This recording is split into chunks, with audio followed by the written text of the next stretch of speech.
عبداللہ ابن عمر رضی اللہ عنہما سے روایت ہے، وہ بیان کرتے ہیں رسول اللہ صلی اللہ علیہ وسلم نے فرمایا، اسلام کے محل کی بنیاد 5 ستونوں پر ہے۔ پہلا ستون اس بات کی گواہی دینا کہ اللہ ہی معبود برحق ہیں اور محمد صلی اللہ علیہ وسلم اللہ کے بندے اور اللہ کے رسول ہیں۔ دوسرا ستون نماز قائم کرنا، تیسرا ستون زکوٰۃ ادا کرنا، چوتھا ستون حج کرنا، پانچواں ستون رمضان کے روزے رکھنا۔ اس حدیث کو بخاری اور مسلم نے روایت کیا ہے۔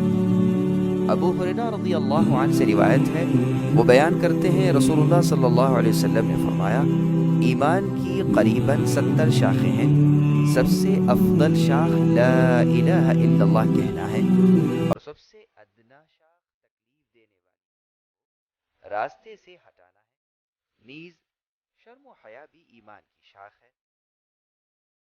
عبداللہ ابن عمرو رضی اللہ عنہما سے روایت ہے، وہ بیان کرتے ہیں رسول اللہ صلی اللہ علیہ وسلم نے فرمایا، مسلمان وہ ہے جس کی زبان اور ہاتھ سے مسلمان محفوظ رہیں، اور مہاجر وہ ہے جو ایسے افعال یعنی کام چھوڑ دے جن سے اللہ تعالیٰ نے منع فرمایا ہے۔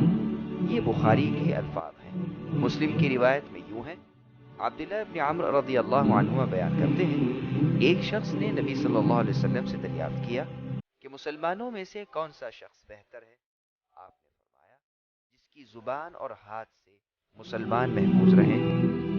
انس رضی اللہ عنہ سے روایت ہے، وہ بیان کرتے ہیں رسول اللہ صلی اللہ علیہ وسلم نے فرمایا، تم میں سے کوئی شخص اس وقت تک مؤمن نہیں ہو سکتا جب تک کہ وہ مجھے اپنے والد، اولاد اور تمام لوگوں سے زیادہ محبوب نہ سمجھے۔ اس حدیث کو بخاری اور مسلم نے روایت کیا ہے۔ انس رضی اللہ عنہ سے روایت ہے، وہ بیان کرتے ہیں رسول اللہ صلی اللہ علیہ وسلم نے فرمایا، 3 خصلتیں ہیں، وہ ان کی وجہ سے ایمان کی حلاوت یعنی مٹھاس محسوس کرے گا۔ اللہ اور اللہ کے رسول صلی اللہ علیہ وسلم اسے ہر چیز سے زیادہ محبوب ہوں۔ دوسری خصلت، وہ کسی شخص سے محبت کرے تو محض اللہ کی رضا کے لیے کرے۔ تیسری خصلت، کسی شخص کو اللہ نے کفر سے محفوظ رکھا ہے تو وہ کفر میں واپس جانے کو اس قدر برا جانے جس قدر وہ اس بات کو برا جانتا ہے کہ اسے آگ میں ڈالا جائے۔ اس حدیث کو بخاری اور مسلم نے روایت کیا ہے۔